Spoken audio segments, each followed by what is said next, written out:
오늘은요, 이 두 짐승의 본향, 이 고향이 어딘가라는 주제를 가지고 간단하게 좀 제가 한번 정리를 해드리려 이렇게 계획을 짰어요. 이 두 짐승이요, 그것을 우리가 적 그리스도다 이렇게 우리가 이제 표현을 했죠. 적 그리스도다. 그럼 적이라는 것은 우리의 원수다 그런 뜻이 아니에요. 한국말이 적이라는 뜻이 그렇게 되어 있는데 그게 적이 아니고 안티라고 그랬잖아요. 안티. 그러니까 그 뜻은 가짜다 또는 이 가짜라는 의미가 가장 강하게 써 있어요. 근데 그리스도라는 뜻은 뭐예요? 그리스도라는 뜻은 구원자라는 소리예요. 그러니까 이 두 짐승을 적 그리스도다라는 말은 거꾸로 말하면 가짜 구원자다 이렇게 이제 정돈하면 되겠어요. 그러니까 두 짐승을요, 그러니까 적 그리스도는 가짜 구원자다. 이렇게 이제 정리를 하시고는 우리가 이제 오늘 말씀을 좀 서로 나누려고 그래요. 근데 지난 시간에 잠깐 봤죠. 이 가짜 구원자가 예수님의 재림 전에 막 설칠 텐데 이 가짜 구원자, 다시 말하면 이 세상을 낙원화시키고 사람 살기 좋은 세상으로 만들려고 하는 그룹이란 소리예요. 다른 말로 표현하면 구원자라는 말은요, 우리 인간 삶을 더 잘 살게, 평화스럽게 또는 번영하면서 이 세상을 소위 낙원화시키는 이런 걸 꿈을 꾸면서 사람들에게 유혹하는 이 그룹을 소위 적 그리스도 그룹이다. 그리스도란 뜻이 그런 뜻이 구원자란 뜻이에요. 꼭 잊지 마세요. 크리스토스 하는 건 구원자란 뜻이에요. 다시 말하면 우리 예수님은 진짜 구원자 아니에요? 그래서 진짜 그리스도스예요. 그런데 이분들은 가짜 그리스도스다. 그렇게 구원자라는 의미를 잊지 마세요. 근데 우리 계시록 13장 8절에 이런 말을 요한이 했는데 이 가짜 그리스도를 따르는 두 짐승을 따르는 사람들이 누군가 이렇게 보니까 요한이 뭐라고 그러냐면 생명책에 창세 이후로 이름이 적혀 있지 않은 사람들이다 그러는 거예요. 그 가짜 그리스도를 따르는 사람들이 어떤 사람들인가? 생명책에 이름이 아예 창세 이후에 적혀 있지 않았던 사람들이라는 거예요. 이 말을 다른 말로 표현하면 뭐예요? 사탄의 자녀들이라는 거예요. 좀 기분 나쁜 표현이지만 그걸 더 좀 좋은 표현을 하면 구원이 없는 사람들이라고 이제 보시면 되겠어요. 이분들은 죽어서 지옥 가는 사람들이에요.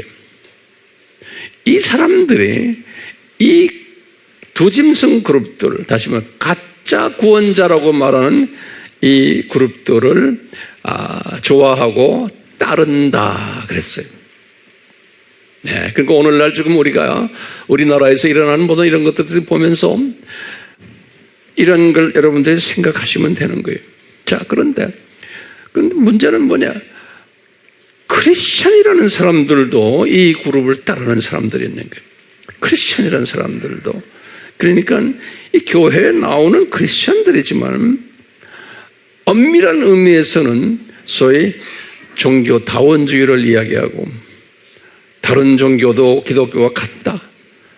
그러니까 부처도 그리스도고 구원자고 마호메트도 구원자고 동시에 예수님도 구원자다라고 믿는 기독교인들, 제가 볼 때는 이분들은 하나님의 자녀들이 아닌 거예요. 그러니까 이런 분들도 다 이 두 짐승 그룹과 동조해서 이 두 짐승 그룹을 따르게 되어 있다는 거예요. 네. 그러면서 이제 요한이 이 두 짐승을 딱 보니까 두 종류의 두 짐승이 있는 거예요. 딱 보니까 이게 기능적으로 서로 다른 거예요. 기능적으로. 이제 첫 번째 종류가 뭐냐? 첫 번째 A 기능적 두 짐승이 소위 우리 말하는 정치적, 경제적, 사회적, 문화적, 교육적 이런 분야에서의 짐승이에요. 이게 첫 번째 짐승인 거예요. 그게 이제 계시록 13장 1절에서부터 이제 10절까지 기록이 되어 있어요. 그러니까 두 번째 짐승은 종교적 적 그리스도다 그랬죠? 근데 보면 오늘 이거 잘 정리하세요. 종교적 적 그리스도인데 이 짐승은 생긴 모양이 어린 양처럼 생긴 거예요. 요한이 본 거예요. 그러니까 아주 거룩한 종교 지도자처럼, 기독교 지도자처럼 이렇게 보이는데, 그 말은 무슨 말을 해요? 용의 말을 한다 그랬어요. 그러니까 기독교 지도자인데 용의 말을 한다는 거예요. 그러니까 사탄의 말을 한다는 게. 그럼 오늘날 우리가 사탄의 말을 한다는 게 종교 타원주의적인 말을 한다. 이렇게 이제 다시 재해석하시면 되겠어요. 예? 종교 지도자인데 타원주의적인 이야기를 하는 용의 말을 하는 사람들이 우리 주변에 많죠. 특히 이제 지금 우리가 말하는 좀 높은 분들이에요. 근데 이분이 뿔이 두 개가 있다는 거예요. 뿔이 두 개. 그래서 그 뿔 두 개를 뭐라고 우리가 생각했어요? 하나는 예수회다. 그랬죠? 예수의 뿔이라는 건 권력을 이야기하거든요. 그 종교적 권력을 가진 뿔 하나가 예수회로 이제 제가 이제 해석을 해서 나중에 때가 되면 이제 아주 자세히 설명할 거예요. 또 한쪽 뿔은 뭐냐? 이제 개신교 쪽에 WCC 그리고 요새 와서는 WEA도 지금 여기에 지금 따라가고 있어요.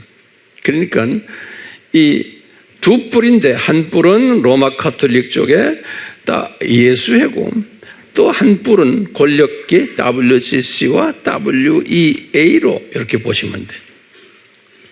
그러니까 뿔은 두 개지만 이 세력이 세의 세력이 있다 이렇게 보세요. 자, 그런데 오늘은 우리가 무슨 공부를 하려고 그러냐면요. 요한이 뭘 봤냐면 이 두 짐승이 나오는 장면을 봤어요. 이 나타나는 출현하는 장면을 보니까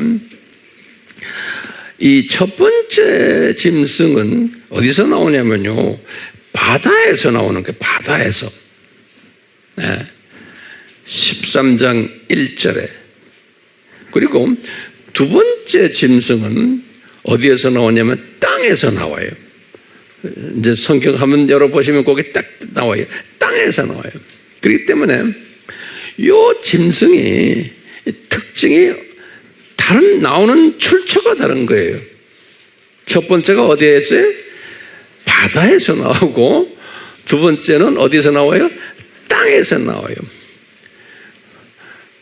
이것만 아니고 이 특징을 보니까 첫 번째 특징이 뭐냐? 이 두 짐승의 출처가 이렇게 다른 거예요. 출처가. 두 번째 또 특징은 이제 우리가 쭉 내용을 보면 기능이 달라요. 하는 일이 달라요. 이 두 짐승이. 세 번째 특징은 뭐냐면 모습이 달라요. 모습이 달라요. 네 번째 특징은 사역이 다르다. 이렇게 이제 한번 정돈해봐요. 이 두 짐승이. 자, 그런데 이 두 짐승 모두가 요한이 기록하기를 한국말로는 바다에서 올라왔다 이렇게 표현했어요. 요한이 또 땅에서 올라왔다 이런 표현했어요. 근데 이게 원어 성경이나 영어 성경을 보면 뭐라고 써있냐면 a beast coming out of the sea, coming out of the sea. 그러니까 영어로 쓰면 바다에서 coming out 했다니까 바다에서 나왔다는 소리죠. 그러니까 한국 번역이 그래도 제대로 된 것 같아요. 네. coming from the sea 그런 소리. 그 다음에 coming from the earth란 건 땅에. 네. 그러니까 우리가 볼 때 이게 위에서 내려온 게 아니고 밑에서 올라온 거예요. 이거 잊지 마세요. 단어 하나하나가 굉장히 중요해. 그러니까 분명히 밑에서 올라온 거예요. 밑에서. 지금 누가 올라왔어요? 첫 번째 짐승과 두 번째 짐승이. 그래서 이것 때문에 나도 고민 많이 했어요. 이놈들이 어디서 올라온 거예요? 바다가 뭐고 땅이 뭔가? 요거 오늘 제가 해석을 해드리려고 그러는 거예요. 제가 이렇게 보면서요, 이 다니엘서와 연관이 되는 것을 제가 이렇게 발견했어요. 자, 그러면 여기 이제 다니엘이요, 이제 환상을 봤는데, 다니엘이 환상을 본 이야기가 다니엘 7장이에요. 7장. 그래서 이제 이 다니엘 7장을 여러분들 굉장히 중요한 장으로 생각하셔야 돼요. 왜냐하면 이 요한계시록과 연결되는 장이에요. 다니엘은 주전 600년 분이에요. 지전 600년. 이 요한은 주후 95년에 이 환상을 본 거예요. 근데 다니엘서 7장을 보면요, 거기 제가 말을 천천히 하니까 잘 그냥 노트에 적으세요. 다니엘서 7장에 보면 다니엘이 네 짐승을 봤어요. 네 짐승을 다니엘이. 그러면서 이 네 짐승을 보는데 다 본 다음에 뭐라고 그랬냐면 이 네 짐승이 내 왕이다라고 천사가 알려줘요. 이 네 짐승이 누구냐? 그러니까 4명의 왕이다. 다시 말하면 이 제국이다. 이렇게 생각하시면 돼요. 다니엘서 7장 17절에 다니엘이 꿈을 꿨지, 환상을 봤지만 그것을 다니엘도 해석을 못하니까 천사가 한 분이 와갖고, 내 생각엔 가브리엘 천사 같은데요. 그걸 가브리엘이라고는 설명 안 했어요. 천사 한 분이 와서 설명해 주는 거예요. 해석을 해 주는 거예요. 다니엘이 꾼 꿈에 대해서. 그 해석도 적어놨어요, 다니엘이. 해석에 의하면 이 네 짐승이 내 왕이다. 다시 말하면 제국의 왕이다. 제국이라는 뜻도 돼요. 자, 그래서 딱 보니까 첫 번째 짐승이 어떻게 생겨났냐면 사자같이 생겼어요.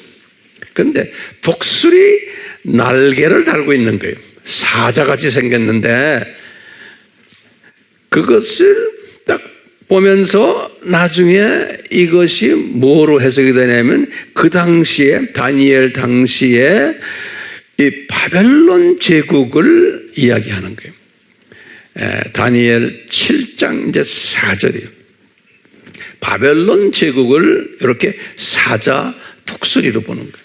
그러면 이제 두 번째 짐승을 보니까 지금 이분이 지금 바벨론 제국 때 살던 분이에요, 다니엘이. 그런데 그 다음 짐승을 보니까 곰같이 생겼어요, 곰.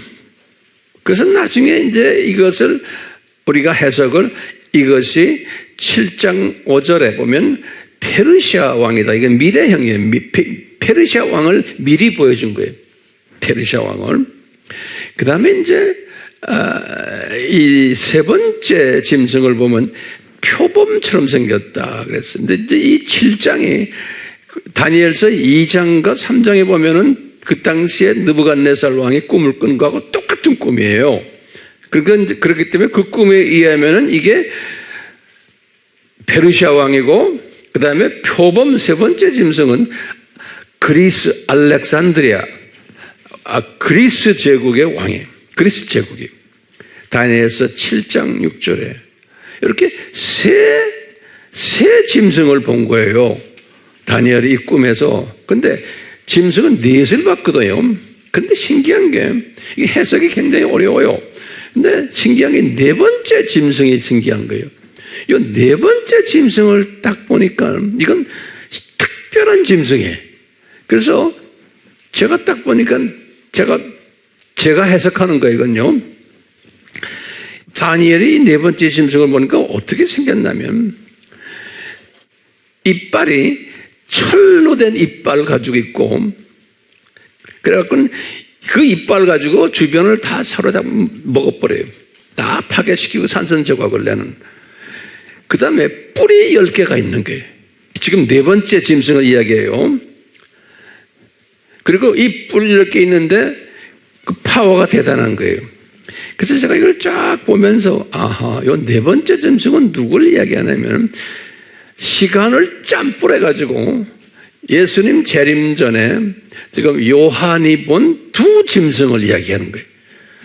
모습이 똑같은 거예요. 요한이 두 짐승을 보고 요한이 두 짐승에 대해서 쭉 우리에게 보여줬잖아요. 그 모습이 요 네 번째 짐승의 모습과 같은 거예요. 그러니까 이 다니엘이 세 번째 짐승까지 본 다음에 다니엘도 모르죠. 이게 짬뿌해가지고 네 번째 짐승을 보는데 오늘날 두 짐승 모습을 보여주는 거예요. 그 오늘날 두 짐승 모습이라는 것을 이 천사가 이 네 번째 짐승의 모습을 해석해줘요. 천사가. 예, 천사가 이제 뭐라고 해석하냐면요. 그 해석하는 내용이 여기 다니엘서 7장 15절에서 28절에 보면 나와요.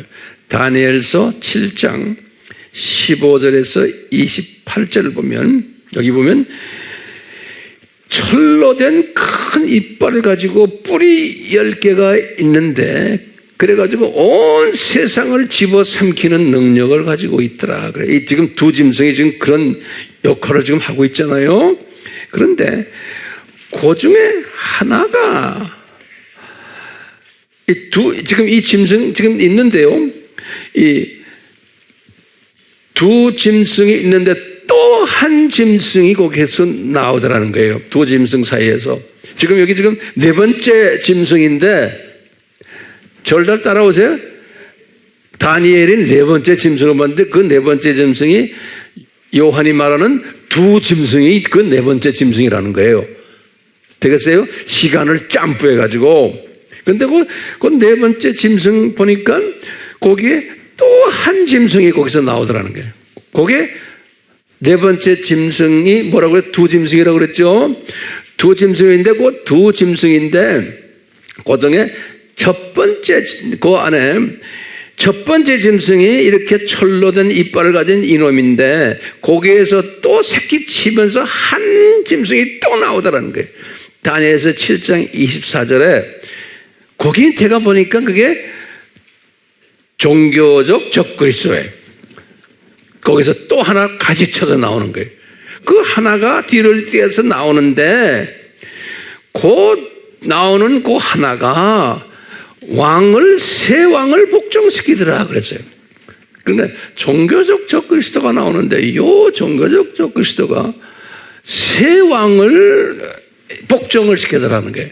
그래서 내가 이 새 왕이 누굴까? 제가 해석하는 거예요. 그러니까 보니까 아하, 그 밑에 누가 있어요? 예수의 왕이 있고 그 다음에 WCC 왕이 있고 그 다음에 요새 와서는 WEA까지 지금 그쪽으로 가고 있어요. 그래서 아하, 이게 예수의 WCC, WEA가 아닌가 제가 추측을 하는 거예요.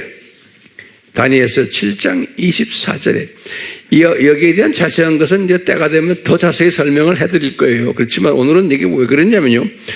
다니엘이 이 네 짐승이 나오는 걸 봤는데 네 짐승이 다니엘서 7장 3절에 보면요. 어디에서 나오냐면 바다에서 나오더라 그랬어요.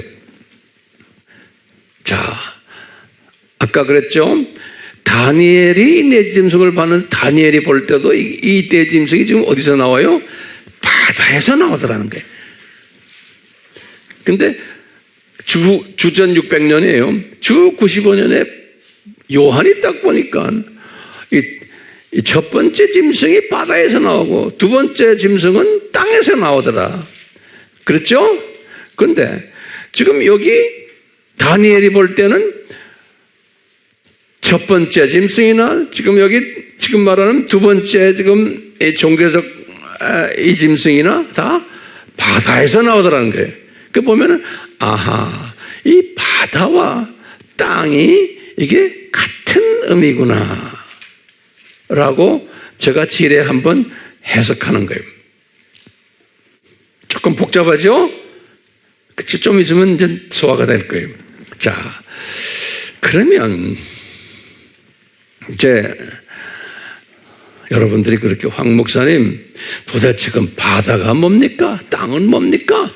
이렇게 질문 던질 수 있죠? 제가 그래서 여기에 대한 자세한 건 칼럼에다 또 이제 다 써드릴게요. 네.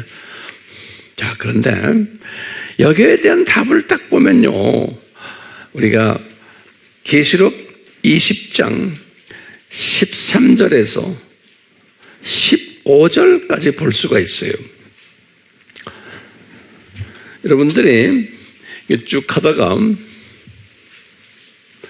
여기 이제 마지막 심판 때 이야기예요. 심판 전에 어떻게 했어요? 지옥에 있는 누구예요? 지옥에 있는 사탄의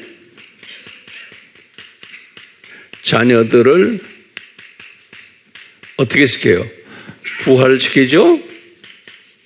부활시켜서 이게 무슨 말이에요? 지옥에 있는 심판 직전에 이 지옥에 있는 사탄의 자녀들을 다 부활시켜요. 이 말씀이 성경 구절에 어디 있어요? 요한복음 5장 29절이에요. 그렇죠? 요한복음 5장 29절에는 예수님이 말씀하셨어요. 이제 심판을 받기 위해서 지옥에 있는 사탄의 자녀들을 부활시킨다. 그래서 부활시켜서 어디에 있게 해요? 백보자 심판 앞에, 심판대 앞에 세우는 거예요. 여기 이제 계시록 20장 11절에서 12절이에요. 이 시스템을 우리가 잘 알아야 돼요. 그러니까 이제 심판하는데 이렇게 했는데요. 이렇게 했는데 그 다음에 여기 뭐냐면 계시록 20장 여기 지금 12절 안에 13절부터 15절에 이 장면을 다시 확인하는 게 나와요. 뭐냐면요, 요 13절이 하고 14절이 굉장히 중요해요. 요한이 요 지금 올라오는 요 장면을 어떻게 설명했냐면 13절에 보면 그래. 여러분들 성경 한번 여세요. 이제 성경 직접 여세야 돼요. 13절에 보면 거기 상당히 중요한 단어들이 나와요. 요한이 본 거예요. 13절에 그랬어요. 바다도 그 안에 있던 죽은 자들을 넘겨주고 그랬어요. 그 바다도 동그라미 쳐놨어요. 그러니까 이 지옥을 지금 요한이 딱 보니까 그걸 바다다 그런 거예요. 오케이? 바다도 그 안에 있던 죽은 자들을 넘겨주고, 그 다음에 사망도 또 지옥도 그 안에 있던 죽은 자들을 넘겨줬다는 거예요. 그러니까 이게 지금요, 지옥이라는 단어가 요한이 딱 보니까 13절에 바다라는 단어가 나오고, 됐어요? 또 무슨 단어가 나와요? 사망이라는 단어가 나오고, 그 다음에 뭐예요? 지옥이라는 단어가 나와요. 이게 다 동의어들이. 바다도 사망도 지옥도 죽은 자들을 다 자기네가 이제 풀어주고는 어디로 넘겨줘요? 백보자 심판 앞에 세우는 거예요. 백보자 심판 앞에. 그리고는 거기서 심판받고는 어떻게 해요? 어디로 들어가요? 불못에 들어가는 거예요. 영원한 불못이요. 그게 지금 요 15절에 보면, 14장 15절에 보면 불못에 들어간다 그랬어요.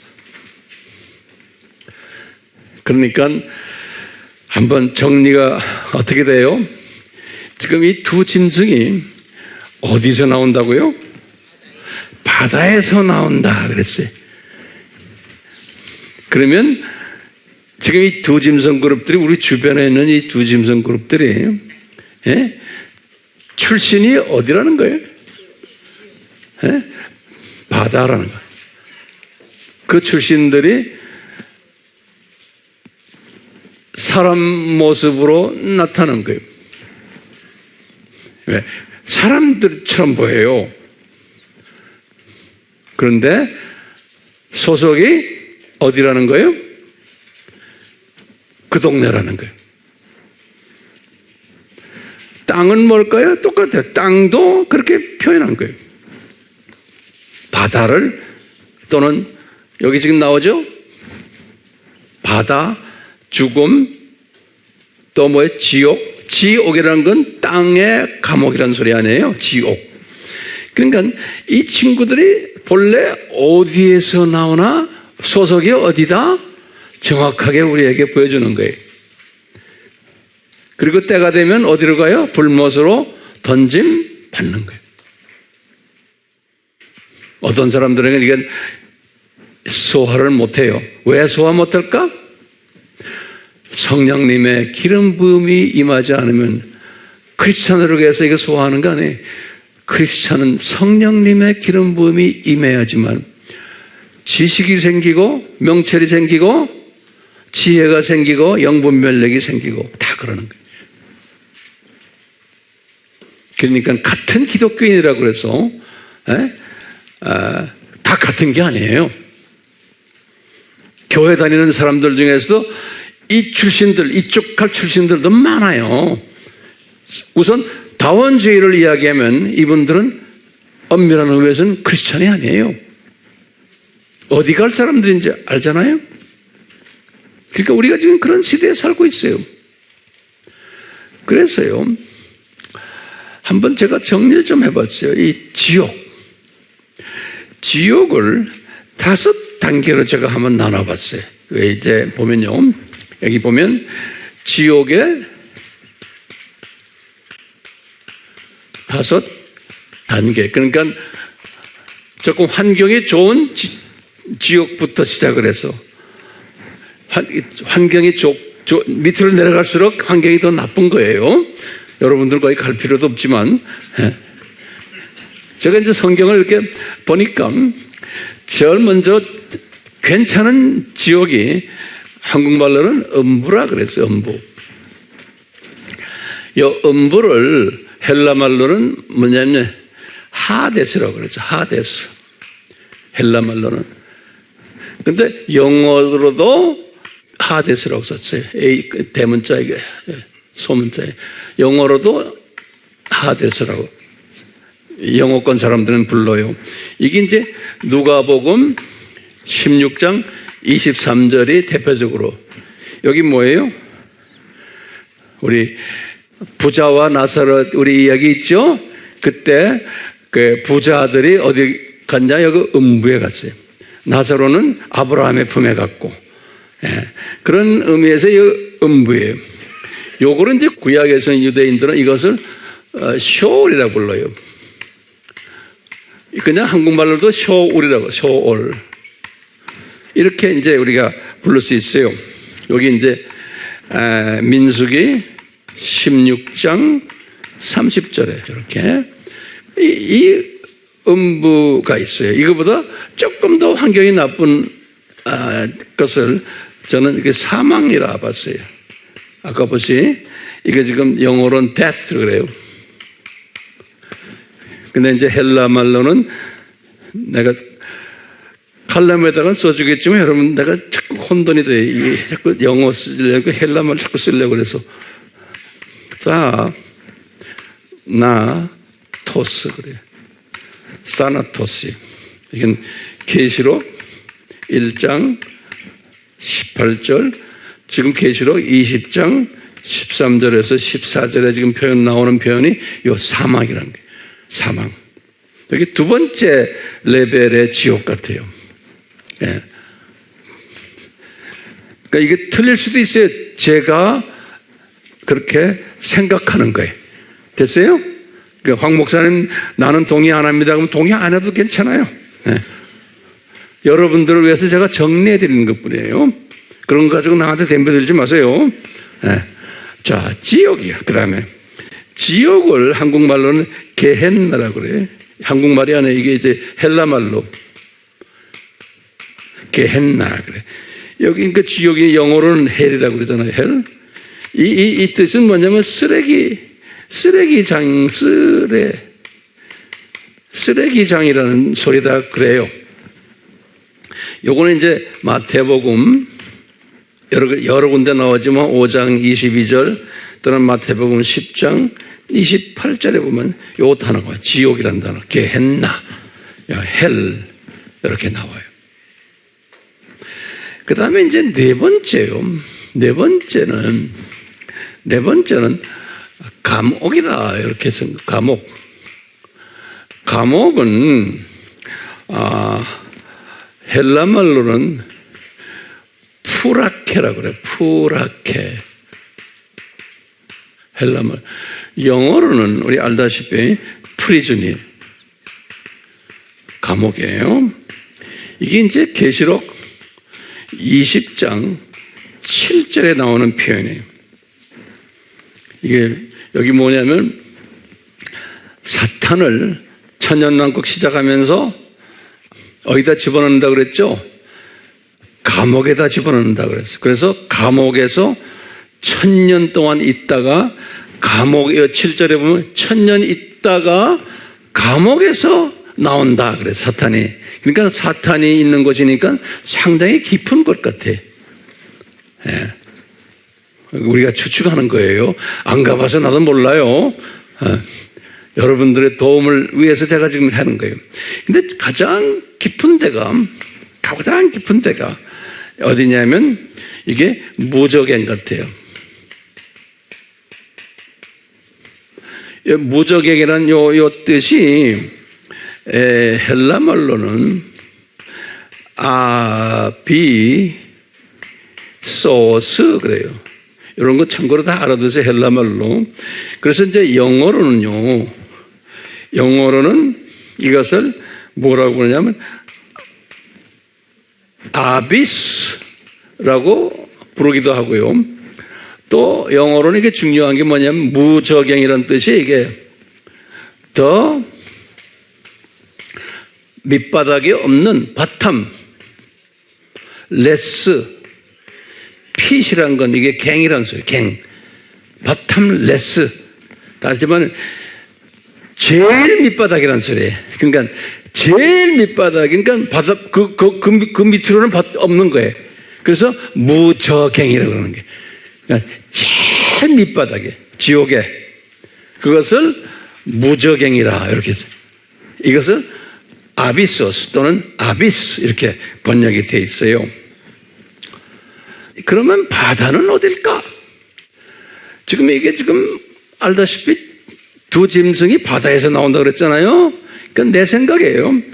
바다가 아마 여기가 아닐까 생각해요. 바다. 이 무적행, 이 바다. 또는 이것을 두 번째 적그리스도가 땅에서 나온다고 그랬죠. 그래서 아마 이 무적행을 또 땅으로 보지 않나 이렇게 생각하는 거예요. 그러니까 바다나 땅이나 무적행 동의어가 아닐까. 그러니까 이 바다는 왜 바다라고 그랬을까? 저 고민하다가 이게 불바다를 이야기한다라고 전 불바다 이렇게 한번 재해석을 해보는 거예요. 불바다. 그러니까 가장 깊이 있는 그곳이 바다가 아닐까, 무적행이 아닐까 이렇게 보는 거예요. 여러분들은 이 동네 가시면 안 되죠. 예. 그렇지만 우리가 이제 우리의 이해를 돕기 위해서 제가 이렇게 한 5층으로 한번 나눠봤어요. 5층으로. 예. 도움이 되세요? 예.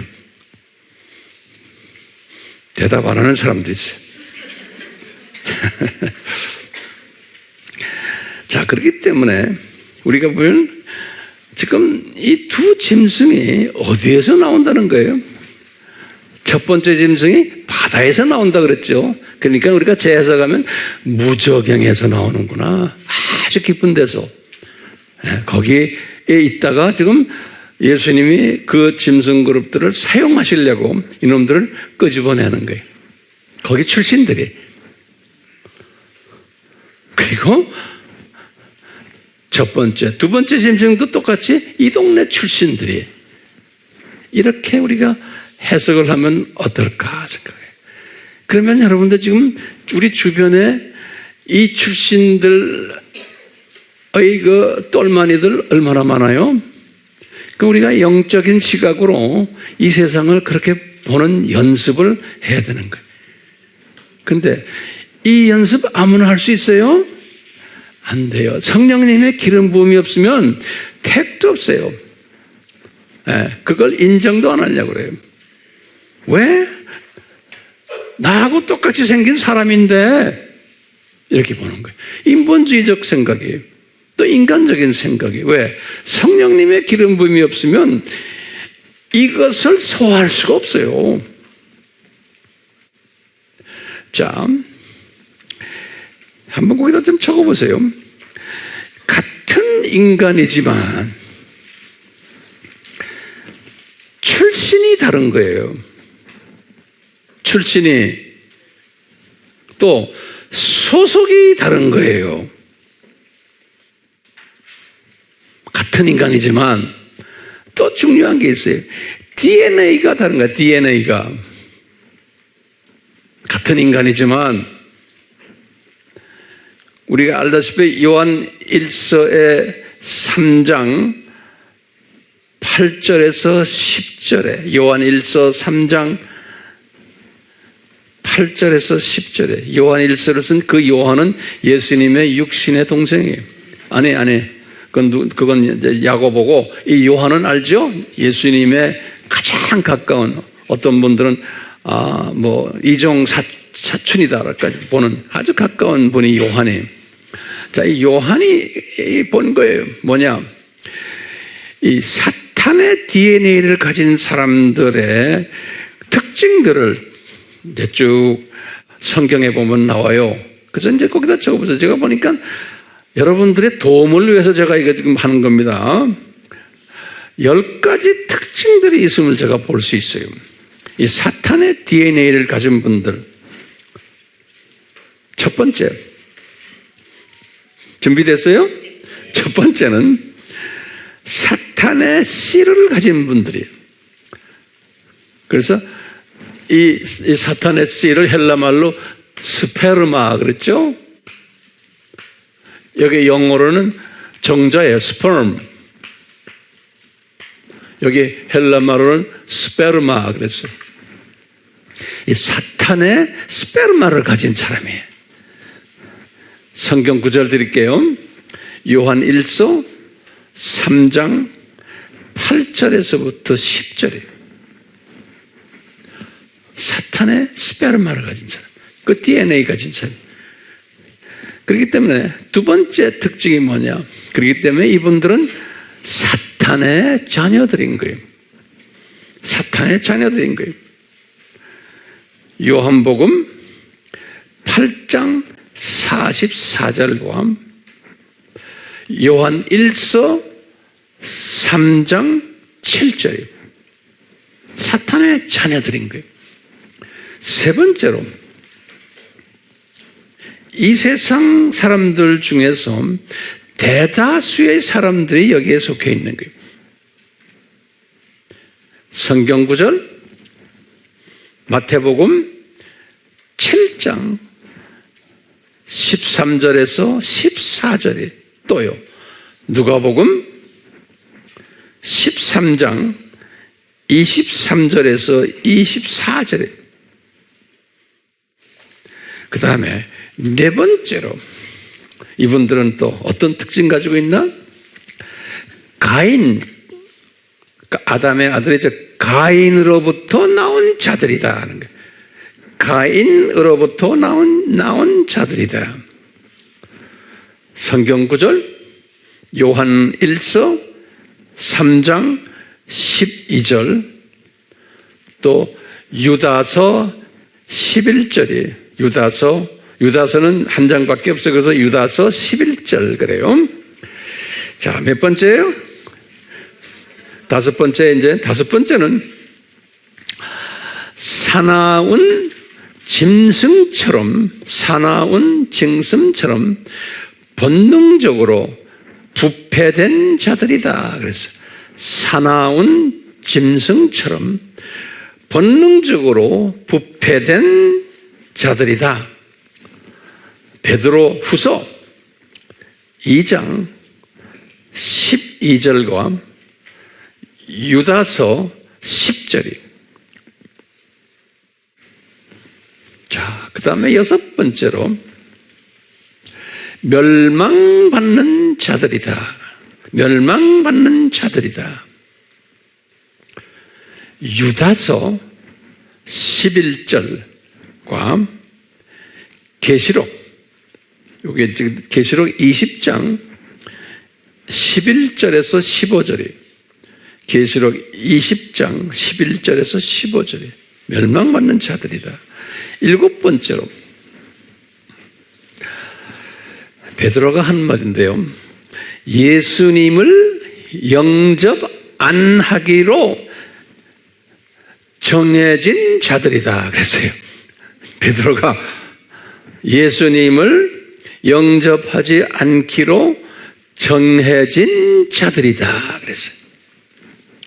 베드로전서 2장 8절에 여덟 번째로는 산고를 일으키는 창조 목적 학교의 나쁜 교사들이다. 조금 길어요. 산고를 일으키는 창조 목적 학교의 나쁜 교사들이다. 마태복음 24장 8절이에요. 아홉 번째로 이제 거의 끝나가요. 생명책에 이름이 없는 자들이다. 생명책에 이름이 없는 자들이다. 계시록 13장 8절에 마지막으로 열 번째, 조금 길어요. 타작마당에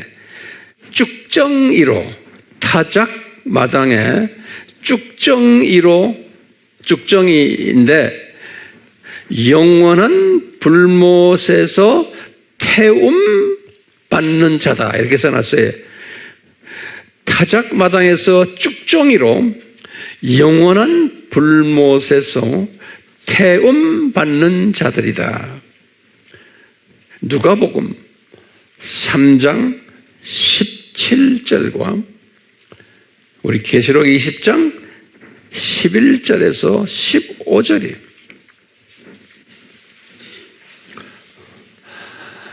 여기에 앉아있는 분들 중에나 또 화면으로 이제 이것을 보는 분들이 이 사실에 대해서 동의하고 그렇군요 라고 보는 사람도 있지만 또 괜히 열을 받고 그런 사람들도 있죠. 왜 열을 받겠어요? 크리스찬인데 성경에 다 그렇게 써 있는데 내가 딴 얘기하는 것들은 성경에 나오는 건데 그럼 뭐라고 대답할래요? 성령님의 기름 부으심이 없는 것. 그게 중요한 거예요. 성령님의 기름 부으심이 있냐 없냐에 따라서 이렇게 차이가 나는 거예요. 근데 성령님의 기름 부으심이 뭐예요? 그러면 또 우리가 뭐라고 그랬어요? 우리 배운 것 그대로 노트에 그대로 적어서 자꾸 반복해야 돼. 성령님의 기름 부으심은 예수님도 이 성령님의 기름 부으심 받으셨어요. 100% 인간 되셔가지고 이사야서 11장 2절이에요. 그렇죠? 그러니까 예수님도 인간이 되셔서 이 성령님의 기름 부으심 받았어요. 그러니까 우리는 말할 것도 없죠. 그러면 그걸 구체적으로 이사야서 11장 2절에 뭐라고 그랬어요? 성령의 기름 부으심 받는다는 것이 지식의 영을 받는 거예요. 그러니까 우리가 이 지식 공부하는 거예요. 네? 지식의 영이 절대적으로 필요한 거예요. 하나님의 말씀을 아는 지식이에요. 두 번째는 이것을 명철 영으로 바꾸고, 명철의 영, 이 지식을 의미를 깨닫는 게 명철이에요. 세 번째는 지혜의 영을 받는다고 그랬어요. 이것은 내 삶에 적용하는 능력이에요. 지혜. 그 다음에 묘락 또는 계획한다. 이거 뭐냐면 이것을 이제 우리가 조직화하고 이것을 뭐라고 말하면 돼? 이성화하고 이것을 체계화하는 그런 실력이 또 있어야 되는 겁니다. 이 배운 것을. 그 다음에 권능 또는 재능의 영이라고 번역이 된 이것은 뭐냐면 내가 이것을 능력을 봐서 전하는 파워예요. 이 능력이 또 있어야 되는 거예요. 거기다가 이제 하나님을 경외하는 영을 받는. 그러면 이제 겸손해지면서 예수님이 창조주시고 나의 생사 화복을 주관하시는 분이시구나. 이렇게 꼬리를 내리면서 겸손해지는 사람. 이렇게 되는 사람을 성령님의 기름 부음 받은 사람이다. 우리가 이제 성령님의 기름 부음하면 자꾸 딴 얘기예요. 뭐 예언의 영 받아서 내가 예언합니다. 방언의 영 합니다. 다 필요하지만 그것은 하나의 가지들이에요. 가지들. 핵심이 뭐냐? 예수님이 받은 핵심이 요 6가지. 그렇기 때문에 우리가 아바 공부 철저하게 해야 되는 거예요. 네. 아멘이요? 그 말은 뭐예요? 작은 책을 철저하게 먹어야 되는 거예요. 우리 7대 신학 주제들, 5대 신비들, 이거 해야 되는 거예요. 그런데 이것이 다 은혜가 입혀져야 돼요. 은혜가 입혀지지 않으면 그게 안 돼요. 절대로 안 돼요. 이 어려운 거 안 돼. 자, 그렇기 때문에 우리가 결론을 한번 지어보면 뭘까요? 이분들이 지금 이 10가지 이런 모습의 사람들이에요. 그러니까요, 우리가 예수 믿지 않는 사람들, 또 지금 두 짐승의 세력에 의해서 까부는 사람들을 보면서 우리는 그걸 대적하려고 해도 대적이 안 돼요. 왜 안 됩니까? 그건 예수님의 디자인이요. 예수님이 내가 재림오기 전에 이놈들이 이렇게 까불 거다라고 말씀하셨어요. 우리가 그 지식이 있어야 되고 명철이 있어야 되고 지혜가 있어야 돼요. 우리 알잖아요. 이놈들이 까불 게 되어 있는데 예수님이 허락하셨는데 이놈들을 없애자 하면 그건 내 생각이지 예수님 생각이 아닌 거예요. 그렇죠? 이놈들은 언제 없어요? 나중에 7년 혼란 끝난 다음에 예수님의 지상재림 직전에 불못에 던진다. 예수님이 말씀하셨잖아요. 계시록 19장 몇 절이에요? 19장 20절이죠. 예수님이 말씀하셨어요. 그러니까 우리가 지식이 있어야 돼요. 명철이 있어야 되고 지혜가 있어야 돼요.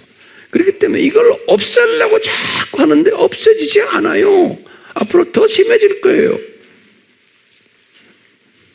그러니까 열심히 우리는 복음을 전하는 사람이 되는 거예요. 우리 알다시피 제가 항상 이야기하죠. 이놈들이 우리에게 주신 무슨 선물이에요? 표지판이고 예수님의 재림을 향한 표지판으로 보여주시고 신호탄으로 보여주시고 경고등으로 보여주시고 촉진제로 보여주시는 거예요. 선물로. 그러니까 우리 할 일이 뚜렷한 거예요. 이놈들이 이렇게 악할수록 우리는 더 열심히 우리 선교해야겠구나. 우리를 촉진시켜주는 여기에 참여하는 여러분들이니까 얼마나 감사한지 몰라요. 우리가 NK를 왜 합니까? 우리가 지금 자바를 왜 합니까? 제가 왜 또 선교지를 돌아다닙니까? 성령님이 시대를 봐라. 니네들 시대를 봤으면 니네 할 일이 뭔지를 너야 알잖아.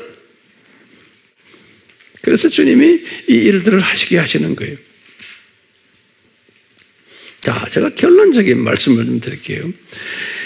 문제는 뭐냐? 이 두 짐승의 똘마니들이 기독교인들인데, 제가 이야기하는 기독교인들인데, 이 지옥의 존재를 믿지 않는데 문제가 있는 거예요.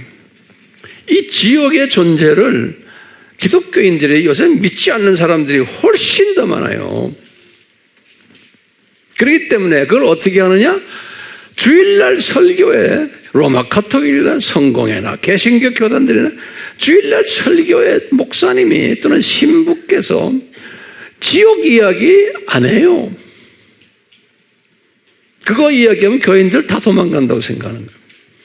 그러니까 어떻게 하면 이 세상을 우리가 사람 살기 좋은 세상으로 만들자 하는 일에 초점이 가 있는 거예요. 그러니까 이 세상을 낙원화하기 위한 거예요.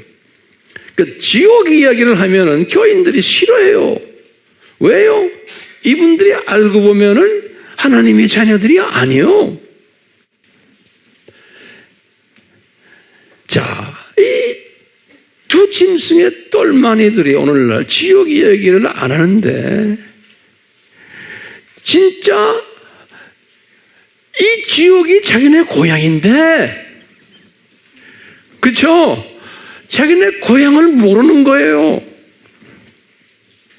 그러니까 이걸 가르쳐 주지 않으니까 이 사탄은 알고 있죠. 지 고향이 어딘지. 그렇죠? 이 두 짐승도 지 고향이 어딘지 알아요. 왜? 거기서 나왔기 때문에. 제가 다시 말해요. 이 두 짐승들이 지금 여기 까불고 다니지만 이놈들이 알고 보니까 다 거기서 나온 사람들이에요. 그렇죠? 바다에서 나왔다, 그리고 어디서 나왔다 그랬어요? 땅에서 나왔다 그랬잖아요. 그걸 미리 본 거예요, 요한이. 이 그룹들이 이렇게 할 것을. 그렇기 때문에요. 근데 이 자기네가 나온 고향이지만 자기 다른 똘마니들에게는 이걸 이야기를 안 하는 거예요. 그러니까 이 첫 번째 짐승에 대해서 내가 이 시간을 많이 들여서 제가 이제 그 설명을 많이 할 게 많은데, 첫 번째 짐승 중에 아주 똘마니 중 하나가 공산당이에요. 공산당. 이 공산당인데 이 공산당은 지옥을 안 믿어요. 그 다음에 사람이 죽으면 그냥 없어진다고 믿는 사람들이에요.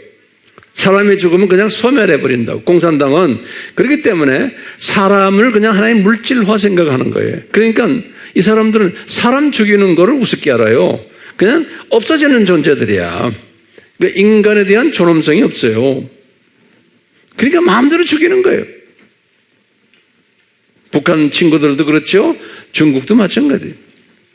네. 그리고 없어진다고 믿는 거예요. 저쪽 동네에 간다고 생각 안 하는 거예요. 오늘날요, 기독교계가 인간이 죽으면은 낙원 간다? 교회 안에서 그런 이야기 하는 사람 많지 않아요. 낙원에 대한 실체도 이야기 안 하는 교회들이 엄청 많아요. 지옥 이야기도 피해버려요. 제가 예전에 우리 칼 바르트 신학에 대해서 이야기했죠. 우리가 로잔 대회 이야기하면서 이 칼 바르트는요, 소위 복음주의라고 하지만 신복음주의에 제가 자세하게 설명 다 했지만요, 왜 이 사람들은 복음주의라고 하지만 이분들은 이 지옥의 존재를 부인하는 사람들이에요. 지옥의 존재를. 그렇기 때문에요, 악한 자가 죽으면은 그러면 지옥 안 가고 어디 가느냐? 소멸된다고 믿어요. 소멸된다고. 악한 자는 그냥 없어져 버린다는 거예요. 똑같이 공산당 사람들도 똑같아요. 이 두 짐승 세력들이 가지고 있는 이 죽음에 관한 이야기는 그냥 소멸돼서 없어진다는 거예요. 그런데요, 지네가 만든 게 뭐냐? 그러면 착한 사람은 어떻게 되느냐? 착한 사람은 잠잔다는 거예요. 죽어서 슬리핑 한다고, 잠잔다고 그런다는 거예요. 잠잔다고. 그러다가 우리가 세상을 잘 사는 세상으로 만들어 놓으면 이 사람들이 부활한다는 거예요. 그러니까 우리가 세상을 잘 사는 세상으로 만들어 놓자는 거예요. 그게 지금 오늘날 지금 이 모든 이 일루미나티 세력들, 프리메이슨 세력들, 이 사람들이 다 하는 짓들이 오늘날 전 세계에 소위 이 세력들이 이렇게 믿고 있는 거예요. 이것을 교회 안에 들어와서 지금 교회가 로마 가톨릭이나 성공회나 정교회들이나 개신교의 모든 이 주류 교단들이 이것을 가르쳐요. 그 안에 소수의 사람들은 그렇지 않지만 대부분의 사람들은 우리 죽으면 그냥 잠깐 잠잔다라고 보는 거예요. 그러니까 여기 우리 안식교 같은 교단은 그분들은 아주 기독론이 아주 신실한 분들이에요. 그런데도 거기 약점이 뭐냐? 이 사람들은 죽으면은 잠잔다라고 믿는 거예요. 그러니까 이단이라고 그러는 거예요. 네. 그러니까 이 기독교가요, 여러분들이 말씀으로서 무장되어 있지 않으면은 요새 별난 잡놈들이 와서 다 얘기하기 때문에 여러분들 핸드폰에 별난 가르침들이 많기 때문에 하루아침에 속임당할 수 있어요. 하루아침에 이 말씀으로 무장되지 않으면요. 그래서 제가 지금 이렇게 열을 내면서 하는 거예요. 제가 열 내도 괜찮죠? 오늘은 제가 여기서 끝내려고 그래요. 한꺼번에 다 말하면 정신이 없어요. 그렇죠? 네, 이것도 많아요. 이것도 많아요. 자, 그러니까요, 우리가 이런 기름 부음 받음이 없으면 안 되는데, 이 기름 부음 받으려면 뭐가 필요해요? 은혜가 필요해요. 네. 딴 거 없어요. 은혜. 내 실력으로 안 돼요. 여러분들은 은혜 받은 자들이. 그러니까 열심히 하다 이렇게 공부하고 노트 정리하고 또 전하고 선교에 참여하고 그러잖아요. 이 은혜가 없이는 안 돼요. 그래서 우리가 은혜 찬송을 자꾸 부르는 거예요. 우리 은혜 찬송 또 부릅시다. 네? 네. 성령님, 저희들 은혜 찬송 부를 때 성령님의 기름 부으심이 더 강하게 우리에게 임해 주옵소서. 예수님의 이름으로 기도드리옵나이다. 아멘.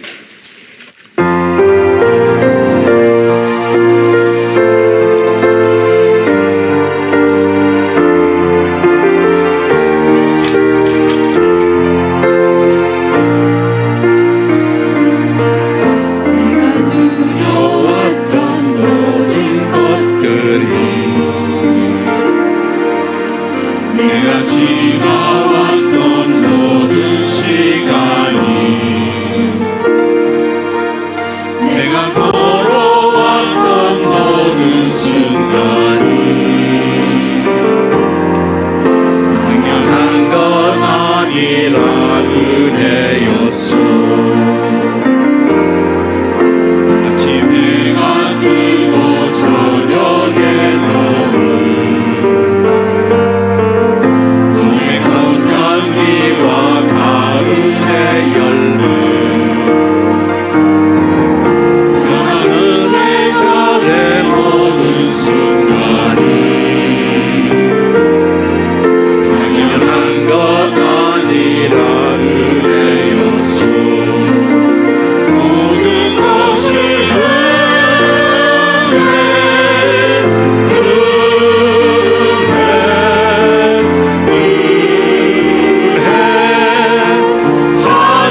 예수님 안에서 진정 지혜자는 겸손하게 매일매일 이 하나님의 은혜를 고백하고 이 은혜에 감격하고 감사하는 사람이 이 찬송 끊임없이 부르시기를 예수님의 이름으로 축원합니다. 아멘.